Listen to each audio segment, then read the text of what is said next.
Hello and welcome to the International Soccer Preview by Canada Soccer Files. I'm Kevin. And I'm Connor. Today we are doing a group preview of the final round of Asian World Cup 2022 qualifying. That's right. And now that is just two groups with six teams in each group. So we're going to do all six teams in the one podcast. So it's going to be a fairly broad overview so that we don't spend too long. But in the future, we'll do a team by team podcast where we can go into much more detail on these things. Yeah, we're beginning with Group A. The six teams involved in Group A are Iran, South Korea, United Arab Emirates or UAE, Iraq, Syria, and Lebanon. And with part one of the podcast, we'll give a brief introduction of the teams and the countries, looking at the location and size of each country. That's right. And then part two is a bit of a deeper dive, but not very deep. It's a team by team overview. We'll be looking at their World Cup history, their Asian Cup history, their qualifying record in the previous rounds, and a brief overview of their players, as well as a look at how they've done against other teams in this group. And then with part three, we'll have a discussion of each team's prospects, and we'll give you our predictions. We'll also summarize their rankings, their head-to-head records, and again, discuss their prospects for World Cup qualifying. All right. I see you have a South Korea shirt on. That is a shameless bias, Connor. Shameless bias, but I'm happy I have a shirt from one of these six teams. And yes, South Korea, which I believe you probably brought back for me at some point. I probably did. I lived in South Korea for 15 years, and so I definitely have a bit of a bias. I'll try to keep it out of the podcast, but I had a Korea shirt myself. But you know, Connor, as you age, your clothes seem to grow smaller. It's a funny thing about fabric. So yeah, it was a bit too small for me to wear. So I have this kind of shirt with some red and a bit of white in it in lieu of Korea, because I'm not really embarrassed about my bias, but I'll try not to say anything too favoritistic. Well, red and white is neutral because I think all six teams we're talking about have red and white on their flag. So there we go, and that was my purpose. Of course, actually, yes. Okay, well, we're going to start with an overview of the countries in terms of their geography and population. So, is that where we're starting, Connor? Are you going to introduce Iran? Yeah, I'll start with Iran. I'll just let you know, I'll kind of reference each team's kind of relative size in Asia, but I'll refer specifically to the Asian Football Confederation, because there's some Asian teams that don't participate in Asia; they play in Europe. Australia, of course, plays in AFC, though not part of the Asian continent. So I'll refer to their kind of ranking in AFC or the Asian Confederation. So just want to make that clear. Great. Starting with Iran. Iran is the fifth largest country in the region at 1.6 million square kilometers. And there are 83 million people, which is ninth largest in the region. Wow. Okay, how does that compare with South Korea? South Korea is the only East Asian country in this group. They're a smaller country, 100,000 square kilometers, so 29th in AFC. There are 46 countries in AFC, just for reference. And they have 51 million people, which is 12th in the Confederation. That's right. Compared to where we live, the spacious Canada, I could walk around South Korea in a day. Yeah, relatively speaking. Okay, how about UAE? UAE is one of the smaller countries, just 83,000 square kilometers, so 31st in the region. And they have 10 million people, so only a fifth of what South Korea has. That's 28th in the region, so kind of around the halfway mark. Okay. Iraq is next. Iraq is the 15th largest country in the region at 438,000 square kilometers. Its population is 40 million, so it's about 10 million less than Korea. South Korea, it ranks 13th in the region. Just one smaller than South Korea in terms of rank. Syria. Syria is another medium-sized country in the Asian region at 185,000 square kilometers. Also a kind of middling population, 17.5 million people live in Syria, 25th out of the 46 countries in the region. All right, and finally, Lebanon. Lebanon is the 7th smallest country in AFC, just 10,000 square kilometers. But they have 7 million people, which is 32nd in the region. That makes them the smallest country in terms of population in this group as well. Right, and it looks like it's almost completely surrounded by Syria. Yes, it is, and they've welcomed a large number of Syrian refugees due to that country's civil war. All right, that's a lot of information. So how about a little summary comparison of these 6? Sure. So going in order of largest to smallest in terms of population, you have Iran first at 83 million, South Korea second at 51 million, Iraq third at 40 million, Syria fourth at 17.5 million, UAE fifth with 10 million, and Lebanon, the smallest country, 7 million people. All right. Great. Thanks for that, Connor. And now we'll move on to the history, a motorcycle ride through the history of these countries. And we'll actually divide these into 4 parts. So the first part will be their tournament participation and an overview of their major achievements. And part 2 will be the World Cup. Part 3 will be the Asian Cup, and part 4 will just be kind of a summary. And I guess I should add a part 5, which is how they've done in qualifying for this 2022 World Cup. But you can maybe start us off with the nickname. Does Iran have one, Connor? Yeah, the nickname is Team Melli, which just basically means the national team in the Persian language. Ah, great. Okay, well, for tournament participation and major achievements, their entry into the World Cup in 1974 was surprisingly late, and it was inconsistent as they didn't enter in 1982 and they were disqualified in 1986 for refusing a FIFA ruling to play their home games on neutral ground. But they participated consistently since 1990. They first qualified for the Asian Cup much earlier in 1960. So they participated there, except for 1964, where they refused to attend because the cup was held in Israel. They also participate, as many of these teams do, in a more regional group.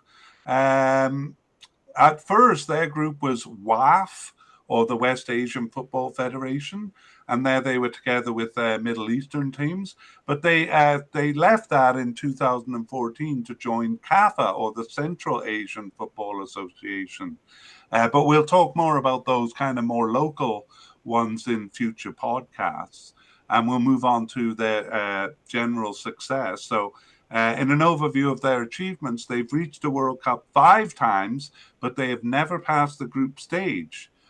They have won the Asian Cup 3 times. It was 3 times in a row in 1968, 72, and 76, but they haven't won it since. All right, and I'll just kind of introduce their World Cup history here. So they've reached the World Cup 5 times, as mentioned. The first one was in 1978. They did come close in 2002, where they lost at the last step. That was a very thrilling intercontinental playoff with Australia. In fact, Iran's qualifications are invariably dramatic, which is something to look forward to in future podcasts. In the Cup itself, though, they've never passed the group stage. 2018 was their best performance, and I won't describe it here because we're going to take a closer look at it, or Connor will take a closer look at it. Yeah, so in terms of qualification, Iran received a bye in round 1 of 3, which is really just for the smallest and kind of weakest teams in Asia. And then they swept through round 2, suffering only draws in Turkmenistan and Oman. They went undefeated in round 3, the final round, besting South Korea and tying a surprisingly good Syria twice, and otherwise only tying in China for a commanding first place finish, 7 points ahead of second place. They were undefeated in qualifying, but still showed some of the inconsistency with second-tier teams or lower that sometimes undermines them. However, that first place finish put them into the World Cup. There they beat Morocco on a very late goal in their opener, an own goal actually, and then lost to Spain 1-0 in their second match. A late penalty saw them draw with Portugal in their third game, but it was not enough as they finished third in the group stage on 4 points. Right, so very close to getting through over 2 tough teams there. All right, now let's go on to the Asian Cup history. Sorry, I need to find my place here. Okay, well, they struggled in the early Asian Cups. They didn't participate in the first one in 1956, and they failed to qualify in 1960 and then withdrew in 1964. Since 1968, though, they've reached every cup, and only once in 1992 did they fail to pass the group stage. Indeed, they ruled the Asian Cup from 1968 to 76, as I said. They won 3 in a row. However, they have not reached a final since 1976, despite taking third place regularly. From 2007 to 15, they were stopped at the quarterfinal stage 3 times in a row. But in 2019, well, I'm going to let Connor describe that to you. Right, so in terms of qualifying for the Asian Cup, the 2018 World Cup qualifying actually made up the first 2 rounds of qualifying for this cup. So their first place finish in round 2 qualified them automatically for the Asian Cup. Iran entered as one of the favorites for this tournament, and increasingly so as it progressed. They finished first in the group stage, easily beating Yemen and Vietnam, then tying Iraq in a rivalry-laden game that actually meant little since both teams had already advanced. They beat Oman and then China in the knockout round, maintaining clean sheets throughout, but lost heavily to Japan in the semifinals, going down 3-0. Yeah, that's right. They really looked like a juggernaut up until the Japan game, and it was kind of Qatar. It looked like kind of a head-on collision with Qatar, but they kind of lost their cool against Japan. Yeah, there. So too bad. Too bad that clash with Qatar never came, because it would have been great. Okay, well, we're going to go directly now to the 2022 World Cup qualifying previous round, which took place. Are you going to describe how that went down? Because it was interrupted by COVID. Yeah, in terms of the particulars, I think they started the round playing home and away matches, but then ended up having kind of a tournament where they played a bunch of games in one host country. Yeah. And I think that varied for some of the different groups. But they were able to finish it. Yeah, I think it was in Iran for this group, and they were scheduled to have 3 home games anyway, so it didn't give them a huge advantage. Yeah. So Iran, they were not one of the bottom-ranked 12 teams who were required to play in a preliminary round. So they entered in round 2 of 3. As I think all of these teams did, none of them had to compete in that first qualifying round of the World Cup. In the second round, it was a consistent enough performance to finish first, losing to Iraq and Bahrain away, but otherwise winning all their games. Hong Kong and Cambodia were the other 2 teams that rounded out the group of 5. They beat poor Cambodia 24-0 on aggregate over their 2 games there. Yeah, Cambodia did well to pass the preliminary round. So that first place finish in their group took them into the third round, which is the stage we're at now. That's right, and we are 2 games into that round, so we can kind of see how things are going. You can see in the above things that we've shown that Iraq is a very tricky team, and so winning 3-0 in Iraq kind of gets them off to a really great start. Yeah, one of their tougher games in the group for sure, especially given the rivalry. So a 1-0 win over Syria, a 3-0 win in Iraq puts them on 6 points from 2 games to start the group. Yeah. Okay, well, we are going to take a look at some of their players. This is a very kind of a quick look at some of their players. And we won't necessarily talk about all of these names, really just mentioning key names, I think, is as much as we can do here. Yeah, I'll go through some of the key names and really the scores. Looking back at this World Cup so far, this qualification, the Asian Cup, and the World Cup for 2018. Sardar Azmoun is one of the key names. He scored 37 goals in 56 appearances. He plays for Zenit St. Petersburg in Russia, and I think has a nickname, the Iranian Messi.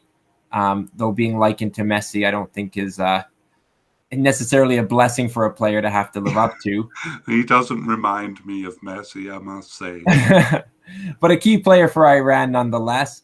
Karim Ansarifard is their captain. He's also a significant goal scorer for them, plays for AEK Athens in Greece. Mehdi Taremi, he plays with Porto and has a good goal scoring record for the national team as well.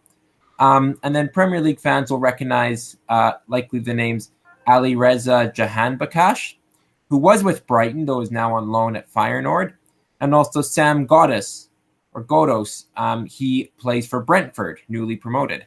Yeah, I haven't actually seen him for Brentford, but I'll keep an eye out for him now.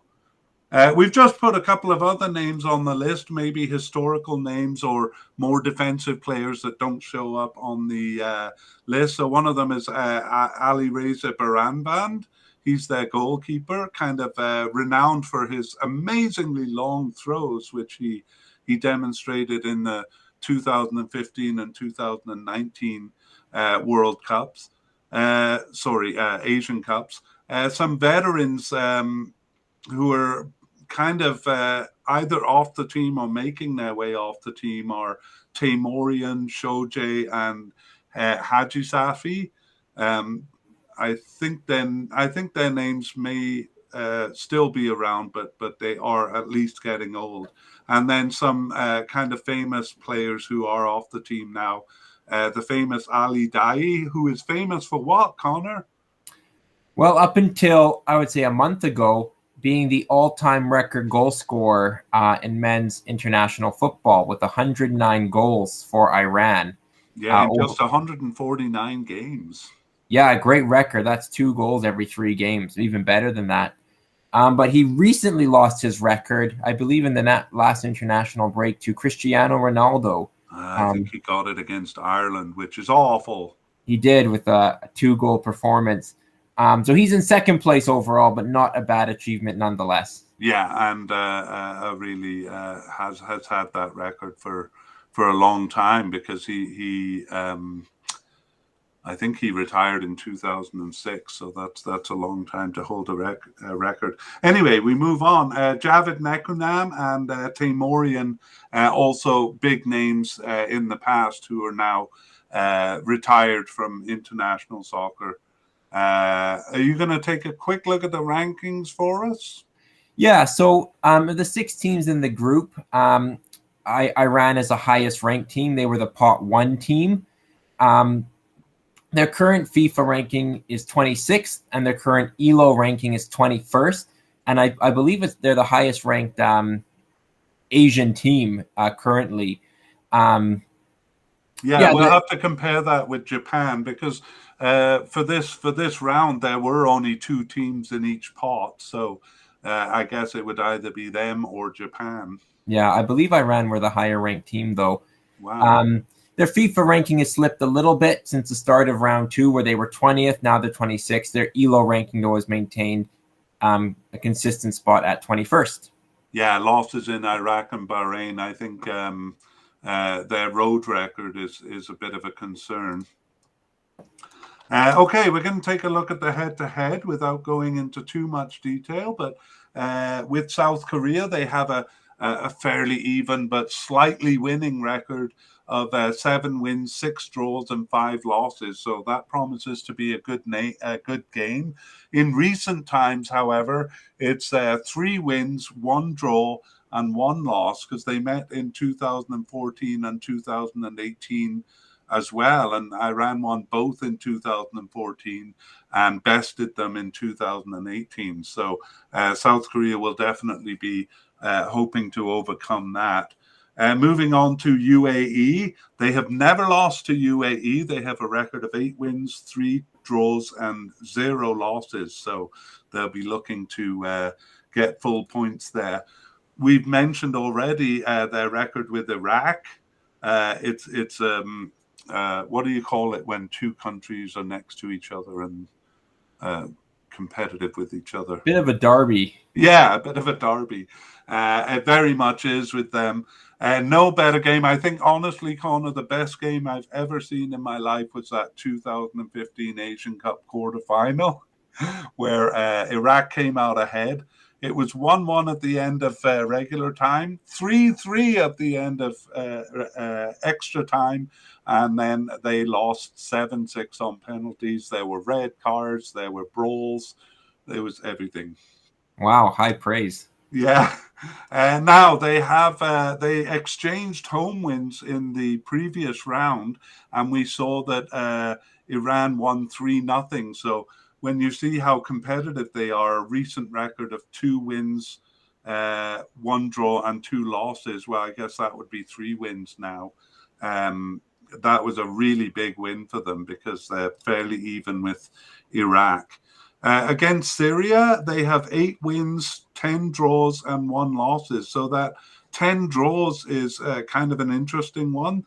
They are under threat of Syria drawing against them. Even a recent record is 1 win, 3 draws, and 0 losses. So Syria not a pushover by any means. And then finally against Lebanon, it's 6 wins, 0 draws, and 1 loss. So they have a very dominant record over Lebanon. So yeah, winning records over all the other teams in this group for Iran. Yeah, so and they're also the pot 1 team and the highest ranked team. So it looks like they're the team to beat. But South Korea will not like that because South Korea sees themselves as a top team in the region. So let's move on to them. And how about nicknames for the South Koreans? Yeah, their nicknames, which I've heard quite a bit, is the Taeguk Warriors. They're also known as the Asian Tigers. And then their fans are known as the Red Devils, more kind of the name of their fan club. I think so, yeah. I think it sometimes transfers over to them, but yeah, you're right. Yeah, that's good. Okay, well, let's take a look at their tournament participation and achievements. So they're a senior team in Asia, having participated in the World Cup in 1954. Surprising, given that their country had only just ended the Korean War there. They entered almost every World Cup thereafter, missing only 2 times. In 1958, their entry was not accepted. And in 1966, they didn't join the general boycott by Asia and African countries, but they withdrew for a different reason. But they participated in every Asian Cup from its start in 1956. Their regional group is the East Asian Football Federation. That consists of 10 countries, and we'll get into that in a future podcast. So in terms of achievement, their impressive record of reaching the World Cup in 1954, and then every time since 1986, is arguably as important as their having finished fourth place in the 2002 World Cup, which they co-hosted. I was there, Connor. Yeah, you saw some of their important games too. Quarterfinal win, I believe. Yeah, I was at the quarterfinal, but I was there. I wasn't actually at that game, but I was in Korea. Yeah. What a run! What a memorable run for Korea. It was a real treat to be there because it was so unexpected. In the Asian Cup, they won the first two editions, but the title has eluded them since. They're clear champions of their local cup, but I promised I wouldn't get into that until we do a podcast on South Korea itself. So we'll move on to their World Cup history. So after reaching the finals in their first World Cup entry in 1954, they didn't qualify again until 1986. They were twice knocked out by teams outside of Asia, Yugoslavia and Australia at the last step. But since 1986, they've qualified every time and usually in a convincing fashion. But despite those impressive qualifications, they remained winless in 5 World Cups and 14 games, all the way from 1986 to 1998. They usually picked up a draw, but that was as good as they can do. So their success in 2002 when they hosted was unimaginable, finishing 4th. And it strengthened the team in general, and they've earned points in every cup since. However, they've only ever passed the group stage once after 2002. That was in 2010. But in 2018, there was a feature that made that a special cup for them. Can you take a look at that for us? Yeah, I'll start with the qualifying. They entered in round 2 where they had it pretty easy. Kuwait was disqualified, and then Lebanon was the next toughest opponent. They were unconvincing in round 3, actually going winless on the road in their 5 games. They were bested by group winners Iran, lost away to China and Qatar, and then tied away games with Syria and Uzbekistan. However, they were good at home, suffering only a draw at home with Iran, and that proved enough to secure 2nd spot and automatic qualification to the World Cup. Wow, when you look at that away record, it's unbelievable. They finished 2nd. 2nd out of 6, yeah, it really is. In the World Cup tournament, a defense depleted by injury and an opening loss to Sweden boded for a grim start with stronger opponents yet to come. A loss to Mexico was then followed by a glorious win over Germany, not only holding the Germans scoreless, but beating the defending World Cup champions on 2 injury time goals. And that win would actually have seen them advance out of the group had Sweden not upset Mexico in that final game. The Mexicans were very grateful for South Korea's help. Mexico won their first 2 games, but still could have found themselves in 3rd place had it not been for Korea's win. Wow, that was pretty exciting stuff. Fortress Korea there. All right, well, we'll move on to the Asian Cup. After reaching the finals in first World Cup entry in 1954, sorry, I'm on the wrong page here. Yikes! Their Asian Cup record is actually less successful, especially in recent years. They won the first 2 in 1956 and 1960. They hosted in 1960, but victory has eluded them since.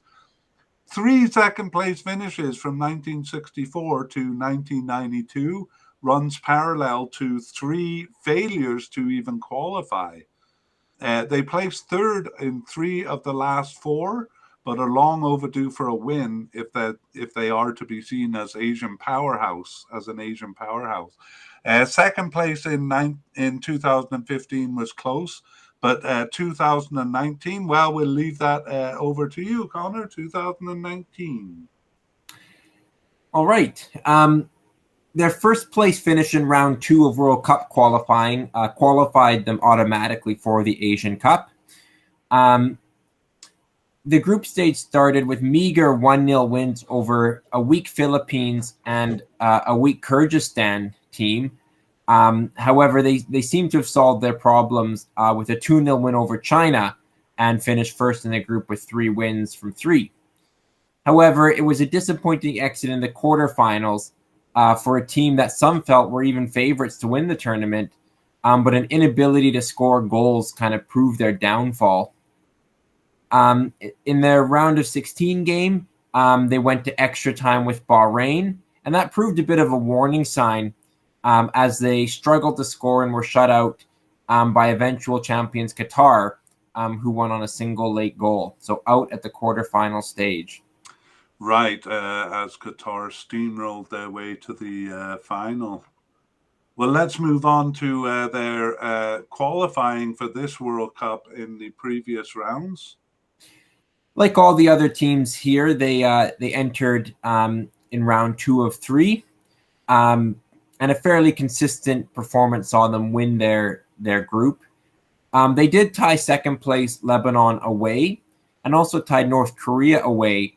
But that latter result was chalked off when North Korea withdrew from qualifying, balking at the idea of playing the qualification out in a tournament in South Korea. So that due to COVID, North Korea chose not to participate. And it always seems, and I'm sure FIFA doesn't like it, but it always seems that North and South Korea end up together, and it's just fireworks. North Korea often dropping out when that happens. Okay, well, they've played 2 home games so far in round 3. How are they doing? We mentioned goal scoring being a problem for them, and that kind of seems to be the case. They tied their first game at home against Iraq 0-0, and then beat Lebanon 1-0 in their second match. So 4 points to start. Not bad, but Korea will want to improve on that, especially given how poor their road record was at this stage last time. Right. Okay. Well, we'll talk more about that in our discussion, but we'll just look at a few of their players here. And I'm sure everybody knows Son Heung-min is probably their biggest light. Yeah, kind of hard to talk about South Korea without talking about Son. 27 goals for the national team. The Tottenham player, kind of the undoubted star of the team. However, there are other players too, including Hwang Hee-chan. He recently signed for Wolverhampton Wanderers. He's another player that they look to for goals, as well as Hwang Wee-jo. He plays for Bordeaux in France and has 14 goals and 38 caps for the national team. Yeah, I mean, they really are kind of on the lookout for scorers, and Son Heung-min has done pretty well. Kim Shin-wook here got 6 goals in World Cup qualifying, but I think a lot of those were against weak teams, but they've kind of been hoping for him to be their goal scorer. I think actually Hwang Wee-jo is a little bit more reliable in a way, but goals, as you mentioned, is their problem. Just a quick look at some other names. Paulo Bento is their manager. What do you know about him, Connor? Yeah, he's a Portuguese manager. He's had a fairly long career, mostly in Portugal, but he's coached some fairly big teams, Benfica and Sporting Lisbon. So it's kind of 2 of the 3 big clubs in Portugal. Right. And a lot of the other names there are actually kind of from the 2002 World Cup. A lot of people will remember Park Ji-sun, who played for Man United. Eun Jae was their goalkeeper for a long time, and he's off. These guys are all retired now. An Jung-hwan, you may remember him scoring against Italy, their game-winning goal against Italy. And he's also famous for doing the skating celebration, which is a long story, against the USA. Hong Myung-bo scored the penalty, I think the winning penalty against Spain in the quarterfinals. And he actually managed South Korea. Maybe it was the 2014 World Cup. So he's a big name in Korea. And then, honestly, maybe one of the biggest names of all is Cha Bum-gun, but he's a really historical name. But he was basically one of the first, I think, the first South Korean to play in Europe, or definitely the first South Korean to make it big in Europe. He was in Germany. So in a sense, he started things off for them. And I think his son played for the team more recently. It's interesting you mentioned that because Germany is where a lot of South Koreans find themselves, including Son Heung-min and Hwang Hee-chan. Both went through Germany, but now in England. So there seems to be a bit of a supply line there. Yeah, that's right.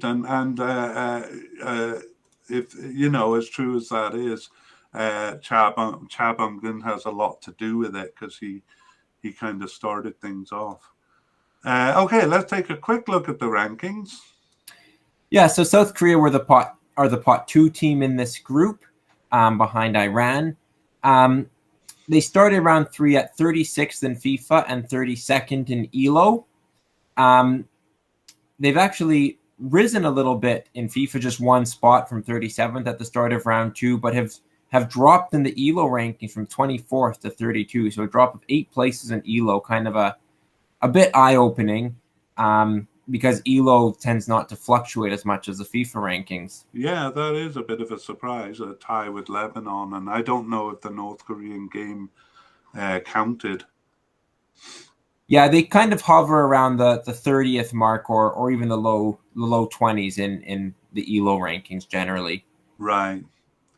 Okay, well, let's take a look at the head-to-head. We saw the record with Iran. We saw that it was very even, but that Iran has gotten the better of them in the last 2 qualifications. Over UAE, they have an excellent record of 9 wins, 2 draws, and 0 losses. So they've never lost to UAE, but they haven't played since 2014. They have a losing record against Iraq. Iraq is a very tricky team. And they didn't play since the 2015 Asian Cup semi-final, which South Korea won. But otherwise, it's just 1 win, 1 draw, and 2 losses with Iraq. With Syria, it's 2 wins, 2 draws, and 1 loss. So a fairly even record with them. But they met at this stage in the 2018 World Cup, and South Korea bested them. And finally, against Lebanon, it's 8 wins, 3 draws, and 1 loss. But they've played 8 times since 2014. And that record is 5 wins, 3 draws, and 1 loss. There's one more game in there. But Lebanon, kind of a tricky team for South Korea. They tend to tie. So no really easy teams. Their best record is over UAE as far as that goes. And speaking of UAE, that's where we go next. Do we have a nickname for them? Yeah, their nickname is Al Abyad. I'm not sure if I'm saying that right, but it basically means the white, a reference to their kit colors. Right, I'm not sure I've ever heard that, to be honest. Okay, well, on we go. Tournament participation and major achievements. They first entered the World Cup in 1978, but they withdrew and then they didn't return until 1986, from which time they participated consistently. They've entered the Asian Cup consistently from 1980. And their local zone is the West Asian Football Federation, or WAF. In an overview of their achievements, they reached the World Cup once in 1990. Did you know that, Connor? I did not, no. Yeah, a lot of people don't know that. Their best performance in the Asian Cup was 2nd place when they hosted in 1996, and they came 3rd in 2015. As mentioned, oh, no. Okay, that's information about WAF, which we'll have to leave until next time. They also play in the Gulf Nations Cup, and there's another cup called the Arab Cup. So it gets a little complicated, but we're going to skip all that for now and move on to a slightly more detailed look at their World Cup history. So upon reaching the World Cup in 1990, they lost all games to Colombia, West Germany, and Yugoslavia. Their next closest pass was reaching the Asian AFC playoff in 2002.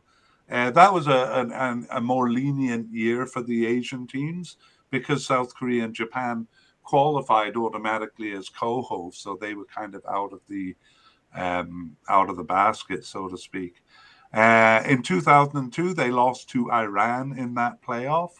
Otherwise, they reached the final round of qualification about half the time, though they have been somewhat out of their depth once there. In 2010, they earned only a single draw in the whole campaign. That was against Iran. But 2018 was better, and we'll take a closer look at that one.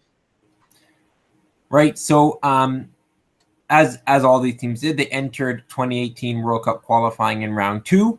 There they were bested by Saudi Arabia, but otherwise only tied away in Palestine, beating Malaysia and East Timor twice. They were the other two teams. That second place finish was enough to qualify them for the final round. Round 3 began with an away win in Japan, very impressive.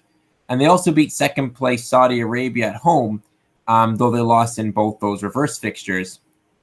Australia was the only team they lost to twice, as they exchanged home wins with Iraq and bested Thailand to finish 4th out of 6 in the group, well behind third place Australia, so not that close to the intercontinental playoff.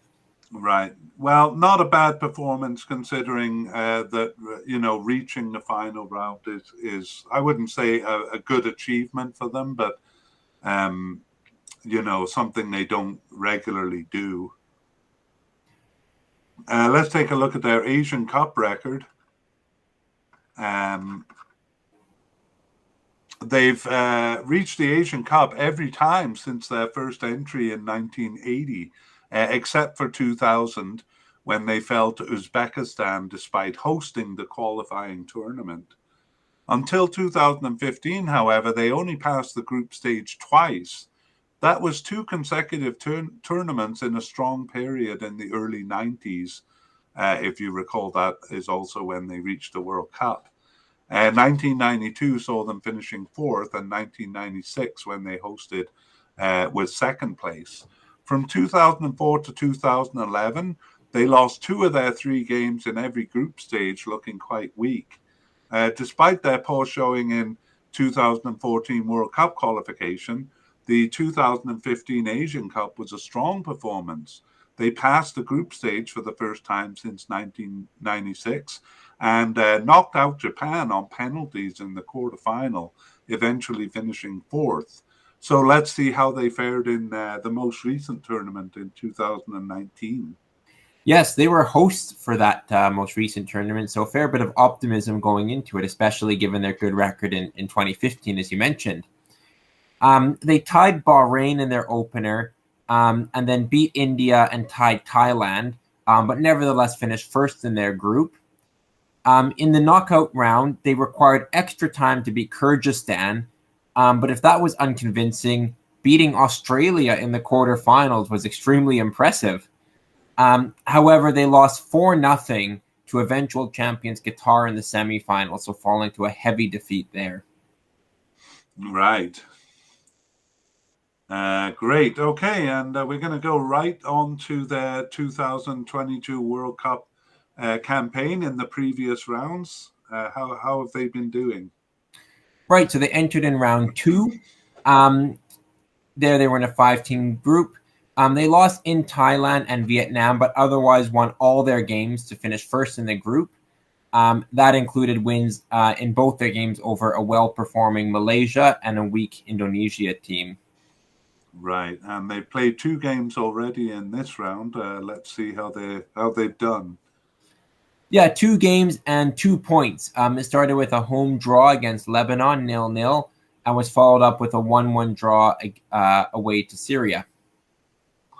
All right, so that must put them in the middle or towards the bottom of the table so far. We don't have the table here. Let's take a look at some of their players in a quick overview. And, right. Yeah, go ahead. Sorry, just finding my place here. So one of the names that stands out most is Ali Mabkoot. He's been around with them for a little while and is a prolific goal scorer for the national team. You can see that he scored 12 goals in qualifying in 2022 World Cup qualifying so far. Ahmed Khalil is another big name for them. And as is Fabio Lima. He chipped in with 5 goals in World Cup qualifying in this campaign to date. Right, and I added actually Omar Abdul Rahman, who sadly I think may be on the way out. He's a guy with a massive afro. You can't miss him on the field, and he so impressed me in 2015. You mentioned one Iranian player as being the Messi of Iran. I mean, this guy really did look like the Messi of UAE. He hasn't really kept it up, but I was really impressed by him. I hope he actually makes it back onto the team. And we have a couple of other names. I'm not sure that Lima's 5 goals, that maybe flatters him because I think he may have scored against fairly weak teams. But the main reason I added he and those Chow and Sebastian Tagliabue is because that's the first time I've seen kind of foreign players, or I shouldn't call them foreign players, but naturalized players on the UAE team, or really almost on any Middle Eastern team. They tend to not have a lot of foreign players playing for the teams. Yeah, those 3 players you mentioned, all born in South America. Lima and Canedo in Brazil, and then Tagliabue in Argentina. Yeah, I mean, I've seen some on North African teams a little bit more, but not so much Middle Eastern teams. So that could add a bit to their quality. That may be actually players that they've attracted and who have been playing in the UAE for long enough that they can actually become naturalized citizens. I imagine that's what happened there. Mm-hmm. A few other names, I think probably on their way out, but Walid Abbas and Ali Kashif and Ismail Matar were kind of big names more in the past than now. Let's move on to the rankings. All right, so they were the pot 3 team in this group.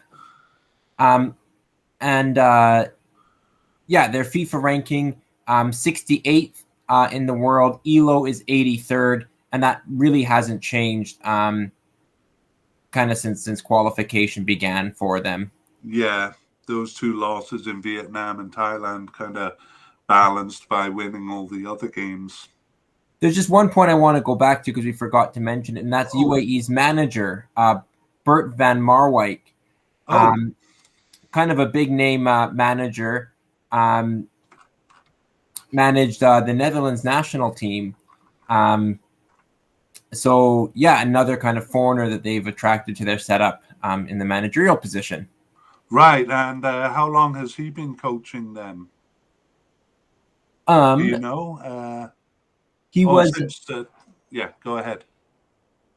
Yes. Oh, sorry. I was just gonna say I don't have that in front of me. I was just gonna say that he managed Australia in the 2018 World Cup, and Netherlands before that, as well as a number of club teams in Germany and the Netherlands. But it looks like he's been part of the UAE national team since 2020, though it's actually his second stint there. Must have been a brief interruption because his first stint only started in 2019. Yeah, sorry, I didn't mean to put you on the spot there. Okay, shall we move on to head-to-head? We did rankings head-to-head. Okay, well, we've seen how they've done against Iran and South Korea, but I have a detail to add. Even though they've never beaten Iran, it's 0 wins, 3 draws, and 8 losses. To make matters worse, they have only ever scored 1 goal against Iran across those 11 games. Wow. And South Korea, they've never won either. It's 0 wins, 2 draws, 9 losses. More successful, though, against Iraq. They have 4 wins, 0 draws, and 3 losses. So pretty tight between them, but they do have the edge. And in recent qualifying over the last 10 years or recent meetings, it's 2 wins, 0 losses, and 2 draws. So very even. Against Syria, they have a better record too, 2 wins, 2 draws, and 1 loss. However, the last time they met was in 2010, and Syria got the best of them there. So again, that could be a tight contest. Their winning record a bit deceiving. And finally, they don't even have a winning record against Lebanon. It's a tied record, 1 win, 1 draw, and 1 loss. They exchanged home wins in 2014, which was their last meeting. I think that kind of reflects what you mentioned earlier. They often do get to this final stage of Asian qualifying, like the final 12 teams, but tend to struggle once they consistently have to play against better opposition. Yeah, right. So it's been the bottom half of the table, and you're right, that does reflect in their record here. Putting them about halfway. It looks like. Yeah. All right. Well, let's move on to Iraq, and we'll do a brief overview of their participation and achievements. So they began qualifying for the World Cup. Excuse me, in 1974, but then they withdrew in 1978. But since then, they've entered consistently. Having first participated in the Asian Cup in 1972, they didn't enter the next 4 from 1980 to 92, but after that, participation was consistent. And they too are members of the local WAF, or West Asian Football Federation, and they're also members of the Arab nations and the Arab Gulf nations, complications that we'll save for another time. In terms of success, they've reached the World Cup only once. Well, they've reached the World Cup once, not only once. They did it in 1986. In the Asian Cup, they won the title in 2007, which was a big surprise, although they do regularly pass the group stage. And, well, we won't get into their success at the local level.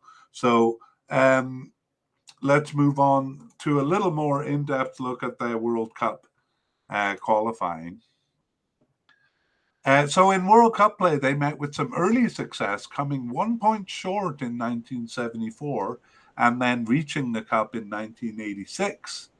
They lost all 3 games once there, but only by a 1-goal margin, and those games were against Paraguay, Belgium, and Mexico. Otherwise, they've generally struggled in the World Cup runs, and they do well to reach the final round, as they've done here. They reach it about half the time, but when they do, kind of like we said with UAE, they look a bit out of their depth, finishing last or second last. And that was the case in the last 2 Cups. In 2014, they looked weak in the final round, losing all games to group winners Japan and Australia. They earned a draw with Oman and bested Jordan, but finished last of 5. That's 2014. We're going to take a closer look at 2014 as you are guided through it by Connor. All right. So starting in round 2, they dropped points, tying Vietnam away, and also tying Thailand in both legs. That meant they finished second in the group of 5, behind Thailand, who finished first. However, second place was enough to pass into round 3. There they got revenge on Thailand, beating them twice. However, those were their only points on the road, and their only other win was against the UAE. Home draws with Japan and Australia, while decent results, were the only other points they collected, and they finished in 5th place, ahead of Thailand, but behind the UAE. That's right. Okay, well, we'll move on to their Asian Cup history now. And They look quite a bit better, actually, in Asian Cup performances. They at least reached the quarterfinals every time since re-entering after a long absence. They re-entered in 1996.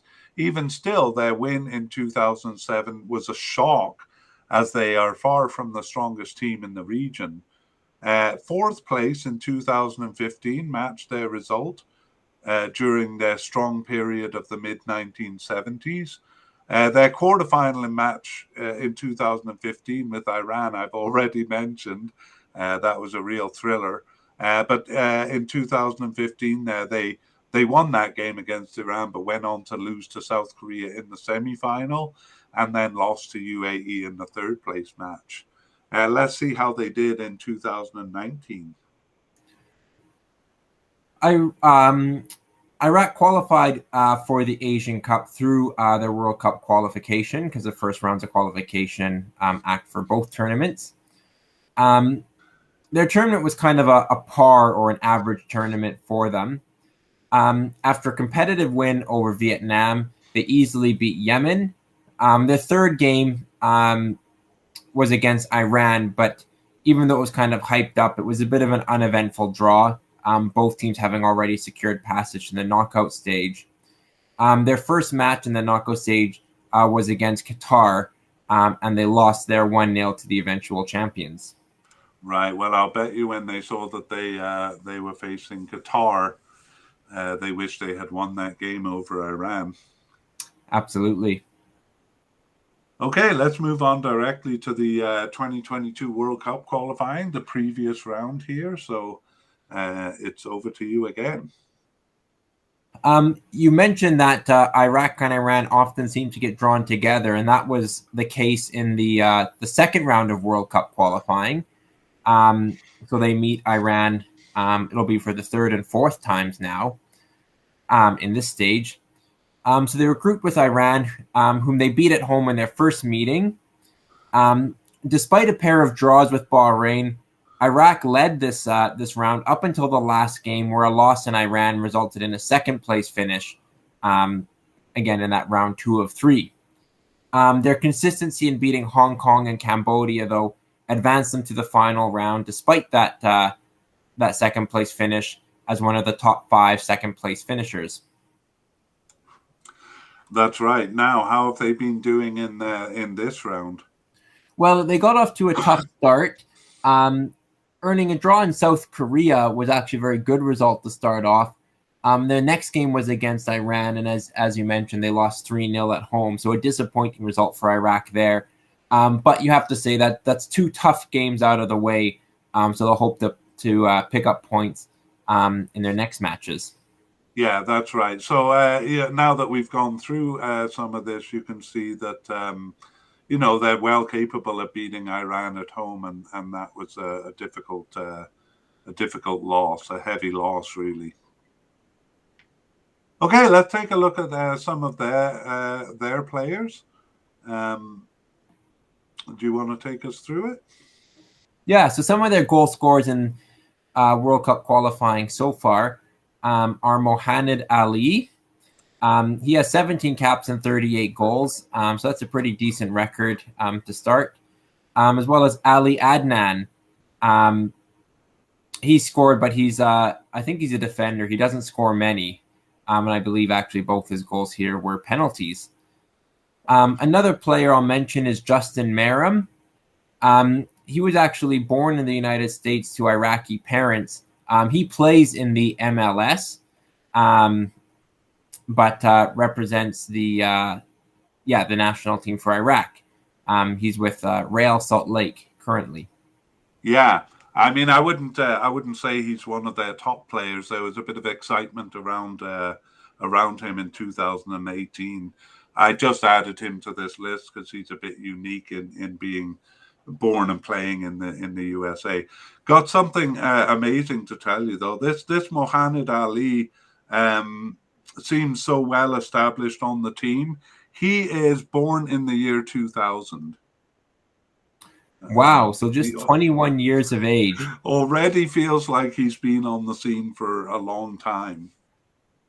Yeah, no kidding. Well, as I mentioned, 38 caps at and 17 goals at 21 years of age. Yeah. What a start to his international career. Yeah, absolutely. Yeah, he's good to watch. A couple of other players there, Ahmed Ibrahim, Ala Abdul Zara, and of course, probably the most famous player, Yunus Mahmoud, who's retired now. Yeah, part of that 2007 Asian Cup team. Oh, again, yeah, that's a good point, and that wasn't even near the beginning of his career. He was been around since 2004. But definitely, Mohamed Ali is the player to keep an eye on for that one. Let's take a look at their rankings. Yeah, Iraq are the fourth seeded team in this group. Their FIFA ranking is currently 70th, and they're 54th in ELO. They've actually risen in ELO since the start of round 2, risen from 68th to 54th. So again, quite a jump in ELO rankings that seem to be fairly consistent. They've risen in FIFA as well from 77th to 70th, so less dramatic. But going in the right direction is always a good thing. Yeah, well, I think we've seen that they can tackle the best, and we'll definitely we'll see it again here. We'll just review the records against the first 3 teams because we've done that. But again, they're fairly competitive with Iran with a recent record of 2 wins, 1 draw, 2 losses. That doesn't include the recent loss, which was, again, kind of a bad one given how close they usually are. They have a winning record over South Korea, just slightly. They have an even record with UAE in recent times and a generally fairly even record with them. And we'll look at their record with Syria.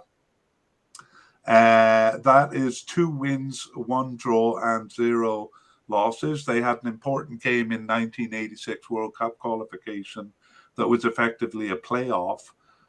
Which they won. That's how they reached the World Cup. However, they recently they haven't met, and it's the same with Lebanon. They've met only twice, and the last time was in 2000 where they tied. So it's 1 win, 1 draw, and 0 losses against Lebanon, but that's really not saying much. So a bit of an unknown as far as how those teams will compete with each other. Any finishing comments on Iraq? No, like you said, it kind of even records, but not drawing from a huge sample size there. So, yeah, a bit of an unknown. Yeah. I remember that 2007 Asian Cup win. It was out of nowhere. So kind of a glorious period for them, but was, as you alluded to, was kind of uncharacteristic given their overall strength in the region. Yeah, and given that they kind of struggle in the final round here, it doesn't run parallel with winning the Asian Cup. Okay, we'll move on to Syria, and do we have a nickname for them? Yeah, the nickname is the Kasiyun Eagles. All right, and maybe you can jump back because I think we missed the nickname for Iraq. I'll just do the introduction here, and then maybe you can give us if there's a nickname for Iraq. But on to Syria. They're an interesting team in many ways. They've played most of their games in recent years outside of the war-torn country, but it hasn't limited their participation or affected their performance. On the contrary, they seem to have been improving. Their participation record is a bit quirky. They first entered World Cup competition in 1950, but withdrew before playing the final game. From then to 1974, they only completed 1 qualification, which was in 1958. They entered consistently from 1974 onwards, but they were disqualified in 2014 for fielding an illegal player. They didn't enter the Asian Cup until 1972, and then they withdrew in 1976. But from 1980, they've participated consistently. Even though their participation in both competitions has been consistent since 1980, they do have an odd penchant of not playing the final game of qualifying tournaments. maybe something we'll look into in future in a closer look. As well as their local zone, again, they're in the West Asian Football Federation too, but we won't get into that in this podcast. In terms of achievement, they've never reached the World Cup. They came close in 1986 and in 2018, but fell short. They reached a playoff in both of those situations. In the Asian Cup, they've reached the tournament about half the time, but they've never gone beyond the group stage. So let's move on to a slightly more detailed look at the World Cup. They rarely reach the final round of qualification. They did so in 1986, as we saw, where they lost a final round playoff to Iraq. After that, they fell in the second last round every time, which was always a group qualification. In 2014, in round 3 of 4, they won both games against Tajikistan to advance to the semi-final round, but then they were found to have fielded a player who had played 2 games with Sweden and who hadn't sought FIFA's permission to play for Syria. They were therefore disqualified. They returned, though, with their best performance since 1986, reaching the final round in 2018. And there they came. Hang on, are we going to take a closer look at that? Sure, I'll go through a bit of a closer look at 2018. Yeah. It really was a tremendous qualification run, especially considering the turmoil in their own country that saw them play all of their home games outside of their country in Oman and Malaysia.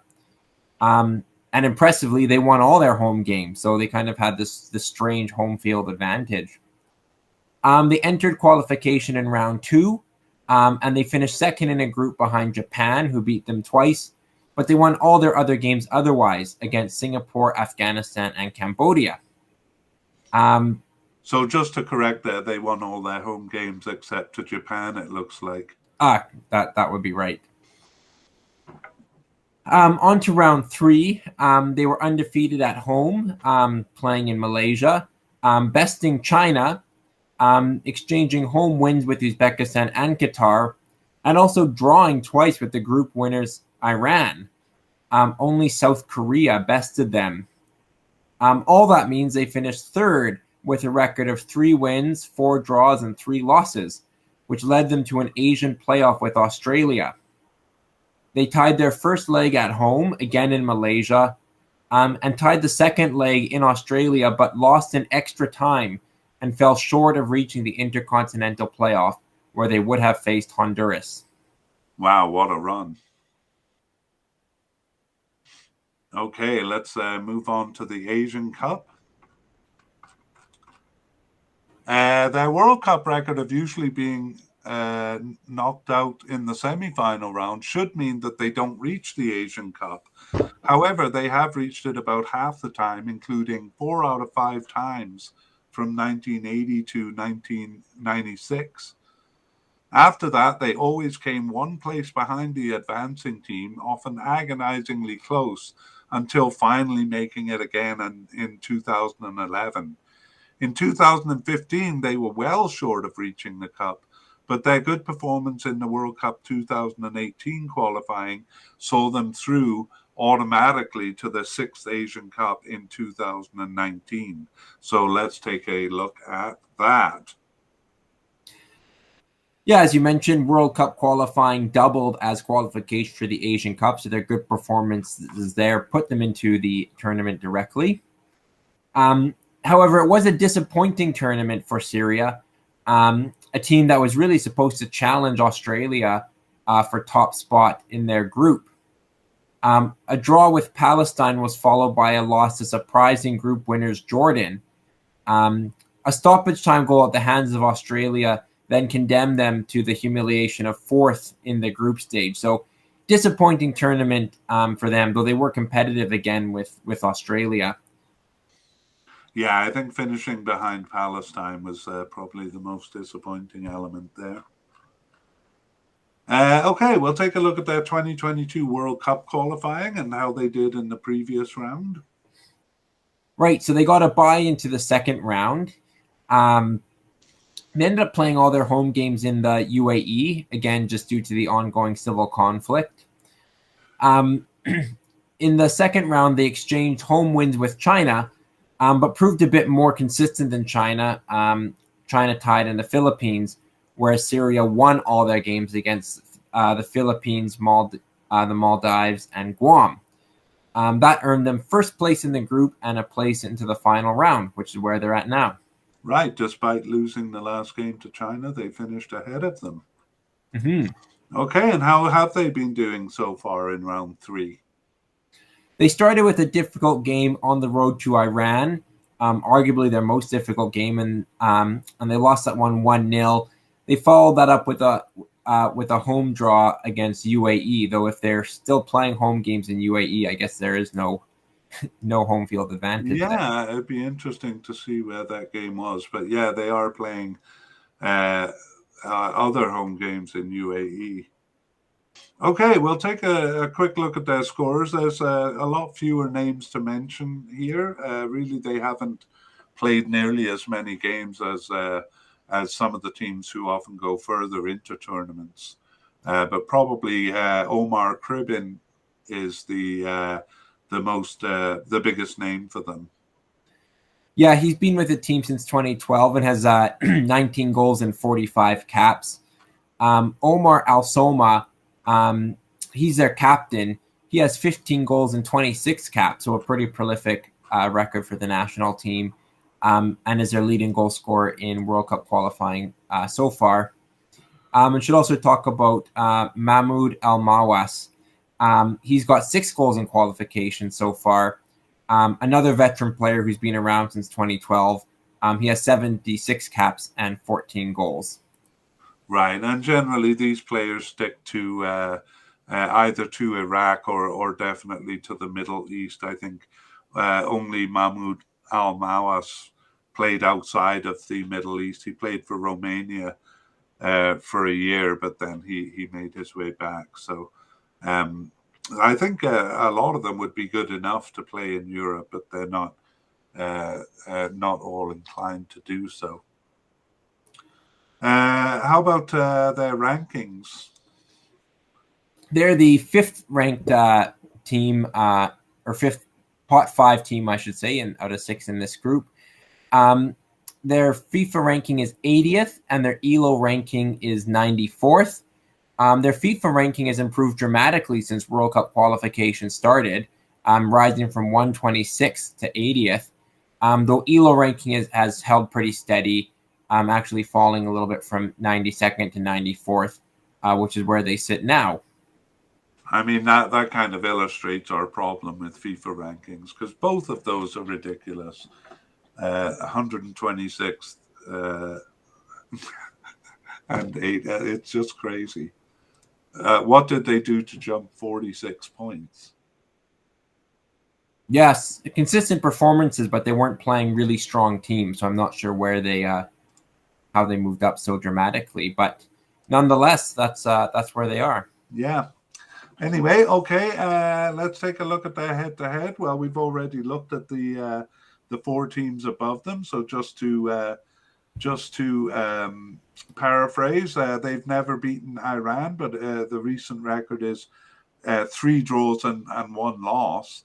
But a really interesting point, they always get a draw when they play in Iran. So it's too bad we didn't do this before they had their game in Iran. That was the first time they've ever lost in Iran in a major competition. Against South Korea, it's a fairly close record of 1 win, 2 draws, and 2 losses. Against UAE, also 1 win, 2 draws, and 2 losses. But recently, they have the better of the UAE. Against Syria, they haven't. Against Iraq, they haven't met recently, but have a slightly losing record. And against Lebanon, they have a record of 3 wins, 0 draws, and 1 loss, although they haven't met since 2011.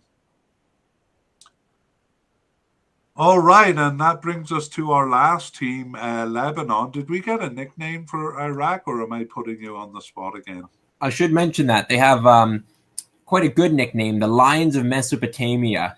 Oh, that's cool. I thought Um, there was something about the two rivers in their nickname. I think Two Rivers, Mesopotamia kind of translate, just a matter of translation. Oh, okay, okay. Yeah. Cool. How about Lebanon? Well, it's less glorious. Their nickname is the Cedars, so not quite the Lions of Mesopotamia. An obvious reference to their flag and kind of the enduring symbol of Lebanon, the cedar Yeah, tree. yeah. Okay, great. Well, let's take a look at their participation and achievements. So they first entered the World Cup in 1994, but they've participated consistently since then. They had entered the Asian Cup much earlier in 1972, but their participation was fairly scattered. They were absent for three of the first four editions, and their participation became consistent only from 1996. And they even withdrew in 2007. And they too are part of the West Asian Football Federation, something we will leave to a future podcast. In terms of success, they've never reached the World Cup, and their best result is reaching the final round once, and that was in 2014. They've reached the Asian Cup twice, in 2000 when they hosted, and in 2019, which we haven't mentioned was an expanded edition, which kind of allowed some of the middling teams in there. Let's see how they did, or we'll see how they did in 2019 a little bit later. Let's move on to their World Cup history a little bit. So they're a team that's not far from the final round in World Cup qualification, but they've only achieved it once in 2014.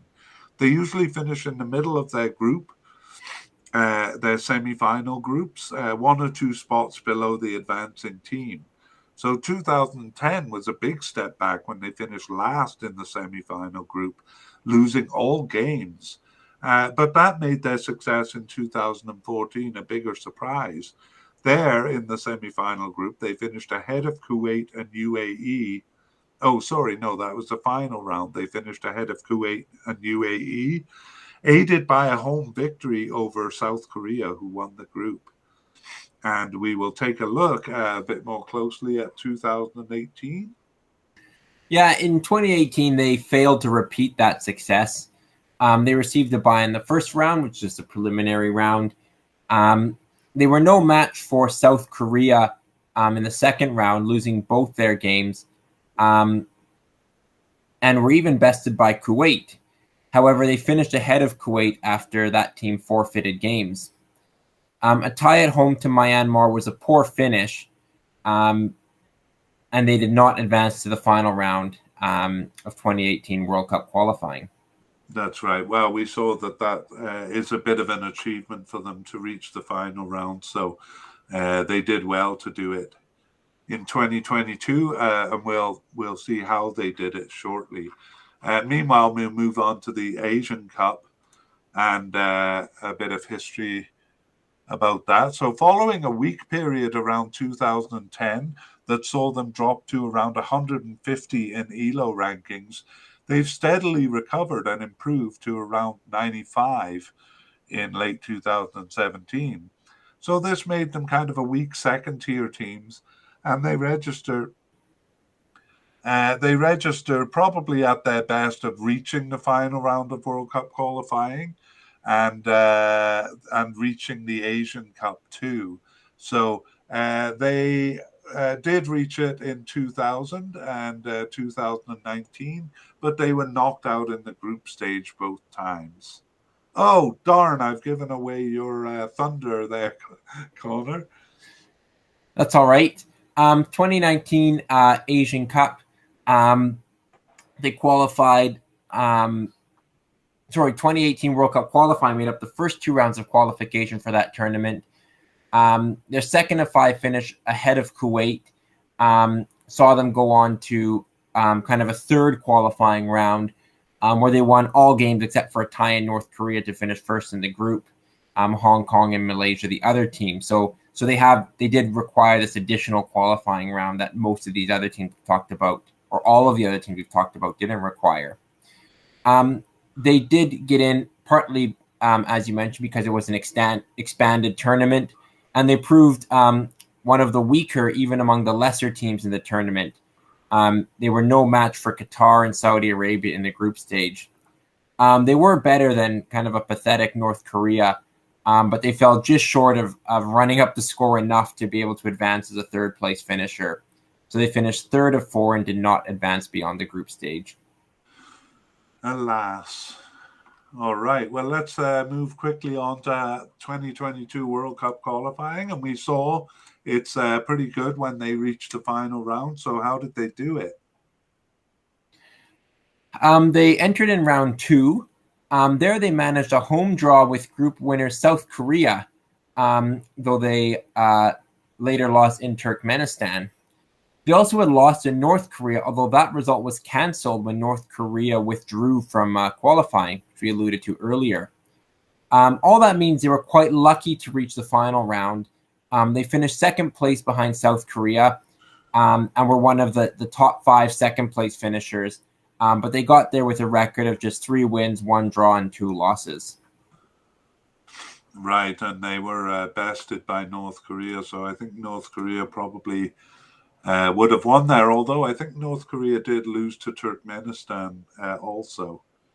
Anyway, nevertheless, they are here, and how are they doing so far? They've got off to probably an all-right start, considering they come in as the weakest and lowest-ranked team. They got an away draw in the United Arab Emirates to kick things off, and then lost narrowly 1-0 in South Korea. So 2 away games so far. They haven't scored. They have just a single point, but they'll be looking to improve when they get to their home games. Yeah, I see that single point puts them in 4th place, so not looking too bad so far. Again, not a lot of names to talk about amongst the scorers, but perhaps you can take us through those names. Yeah, the first name I'll mention is Halal El Helwi. He's managed to get a couple goals for the national team so far. But the bigger name there is Hassan Mabkoot. He has 95 caps for Lebanon and is their captain. And actually a far greater number of caps than most of the other players on the team. It's actually a fairly young and inexperienced team that they have right now. So he provides that leadership and goals as well, 21 goals in those 95 appearances. Yeah, I think he's around 34 years old, so they're going to be at a bit of a loss when they lose him.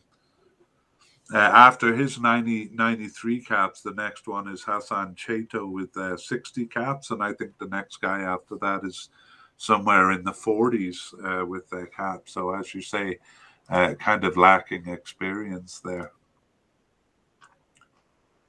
Okay, well, you mentioned they were a lower ranked team. Let's see how that is exactly.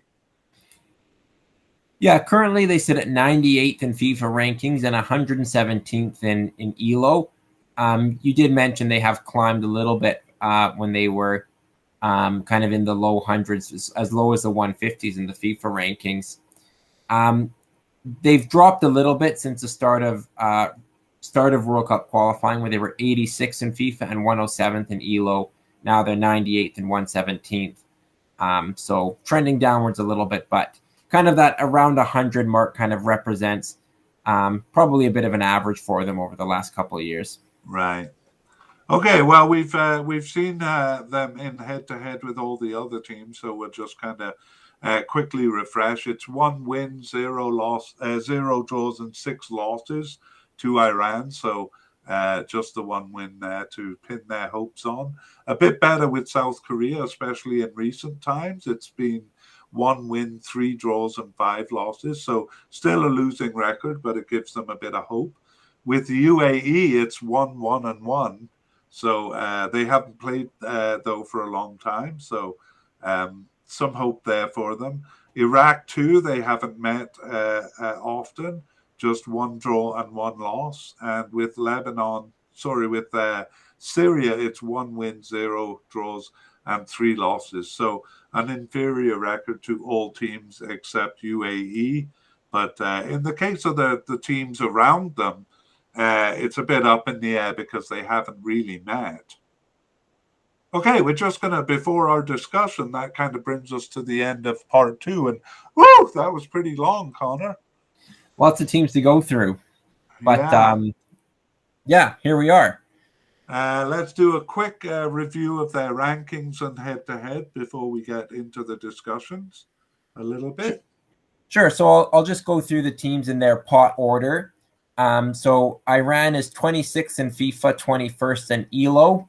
South Korea is 36th and 32nd, so about 10 places below Iran according to both ranking systems.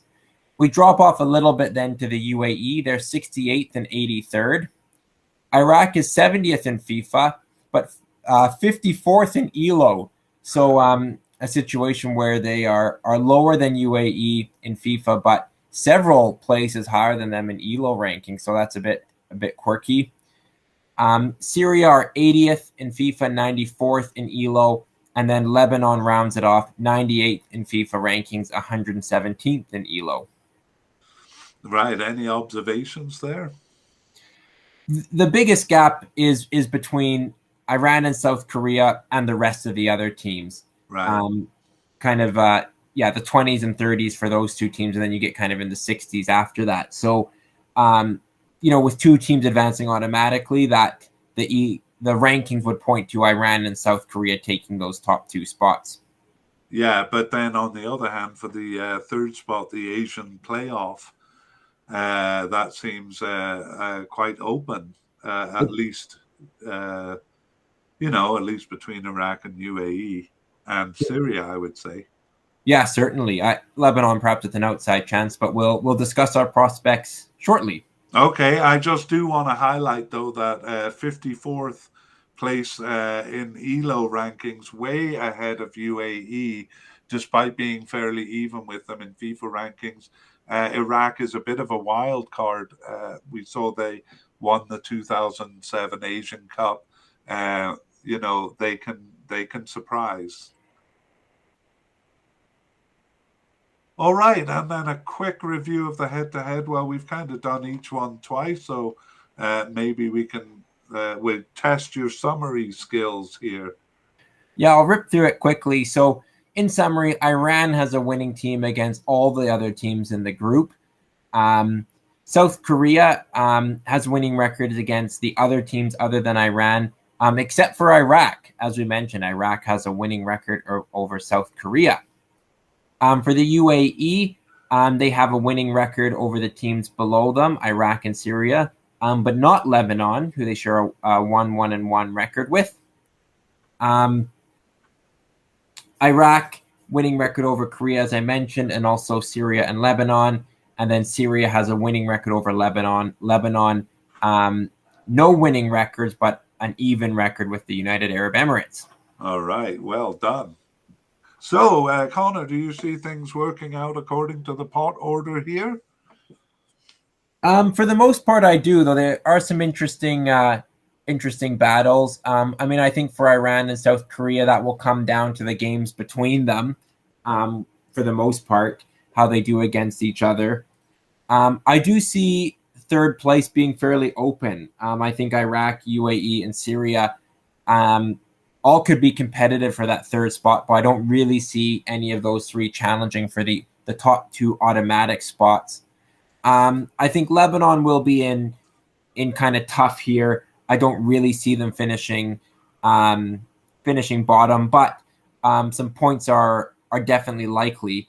And they've taken a point off the UAE already, so that could be a significant point in the long run. Yeah, I mostly agree with you there. I think, being biased as I am towards South Korea, in my mind, kind of see them as the strongest team, but the evidence for that is not good. They've come second to Iran the last two times, at least in their head-to-head, but I think also in the group too. So Iran looks the more consistent team. And honestly, I was quite shocked when you were presenting I think it was the 2018 qualification run in South Korea, winless on the road. I think they were lucky to finish second there. And it looks, given the head-to-head with the teams here, it doesn't look good for them here either because they can't seem to score goals. So I'm a bit worried about South Korea not finishing second. Yeah, I find South Korea have kind of have struggled a little bit, and even when they have won games in past qualifications, they were kind of winning games 1-0 over inferior opposition. So a 1-0 shutout you may be pleased with, but they certainly weren't steamrolling teams, or kind of again putting up a lot of goals, often tying games on the road, narrow wins at home. So I feel they haven't kind of been as impressive in qualification. They tend to do better than Iran in World Cup finals once they get there. So I think some people might be surprised to learn that South Korea, despite their very consistent participation at the World Cup, their qualification isn't always as convincing. Yeah, that's right. But I mean, you're kind of right. They always seem to get there. Have they failed since 1986? I don't think they have. No, they've been ever present. Yeah, so by hook or by crook, I guess they get there. But the 1-0 home win over Lebanon is quite telling. I don't think Lebanon would ever have scored that equalizing goal, and yet there's something kind of unconvincing about that. And what's unconvincing is the scoring, whereas Iran has no problem putting the ball in the net. Yeah. And how do you see the battle for third? Obviously, Syria finished third last time around, advancing to that to the Asian playoff with Australia. So they certainly can't be written off despite being the pot 5 team. And then between UAE and Iraq, they're both capable, probably not going to challenge for second, but I think it will be competitive as to who gets that valuable third spot. Yeah, I mean, there's arguments for all of them. I thought, again, kind of doing this podcast made UAE seem a little bit weaker in my eye than I thought, because I did kind of consider them favorite. Now I'm kind of seeing Iraq as a bit of a dark horse, but then they lost that game to Iran, and I think they would need to pick up points like that. I mean, it seems like, oh, okay, well, they lost to the top team, but Iran is a team that they can take points off, and that's what Iraq needs to do to take third place. I see Syria a little bit on the outside, despite finishing third in the 2018 World Cup, but I would say my order preference before doing the podcast was UAE, Iraq, Syria. Preference not as in I like those teams, but as in who I see more likely to win. Now I'm thinking actually Iraq, UAE, Syria, but it's very tight. I don't think Lebanon really has a chance. Yeah, I agree that they're the outsiders here for sure. But yeah, Iraq, UAE, Syria, very interesting. Syria, despite the strife in their own country, they've actually kind of done very well playing abroad, which is kind of interesting. It's so admirable, and yeah, who knows? I mean, as I said, like they seem to be improving rather than struggling because of that. It's amazing. I was certainly pulling for them against Australia last time. It just would have been such an amazing story for a country right in the midst of a civil war and so much problems to have that optimism of a possible World Cup appearance. Yeah, it's got to be very tough for the players, but you can't help but get the feeling that they're kind of motivated by, doing something, achieving in order to please their people. Yeah, and the extra motivating factor, of course, for all three of those teams, that this is the first World Cup to take place in an Arab nation. So it's a very close World Cup to home for all three of those teams. So if they needed any extra motivation, it would be to be kind of carrying that Middle Eastern flag in a Middle Eastern World Cup. Yeah, I mean, especially this group, we saw that five of them, at least five of them, have been in the WAF, the West Asian local group. So yeah, South Korea is a bit of an outsider. The rest of them are kind of in familiar territory, and I'm sure you're right. They would love to play the World Cup in that familiar territory. All right. Well, I've been patient with you, Connor, but I cannot stand it anymore. Who's going to reach the World Cup? I say Iran and South Korea in that order. I expect Iran to top the group and South Korea to finish second place and both reach the World Cup. I'm going to say UAE will be the third team, just ahead of Iraq and Syria, and then Lebanon last, picking up perhaps a few points here or there. Beijingja, how can you wear a South Korean shirt? That means traitor, by the way. I am that unbiased. Must be the only explanation. How can you wear that shirt? Take it off immediately. No, I gotta say, as loyal as I am to Korea, I think I'd love to see them finish first, but I just can't see them overcoming the scoring problem and overtaking Iran. So I hope they do well in that head-to-head. But even if they do, I think the consistency is going to land them in second, and I hope it's not worse than that. But I agree with you that those would be the top two. UAE is definitely a valid shout for third, but I'm gonna predict Iraq in that, and UAE. I even think Syria may finish ahead of UAE. They're kind of a bit hot and cold, I feel. And then Lebanon would be last. And then Lebanon, I think we're agreed, is the weakest team. All right. Well, that was a long podcast, but I hope you enjoyed looking at the teams.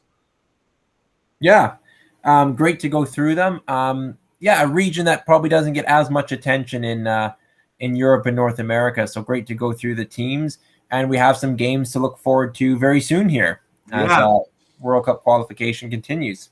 Yeah, 3 games. No, I think they play 2 at a time in this region. Just 2 games in October, 2 in November, and it goes on until the end of March. So great. All right. Well, thank you as always. It's been a pleasure. Me too. Thanks, Connor. I appreciate it. All the best. Bye. Bye.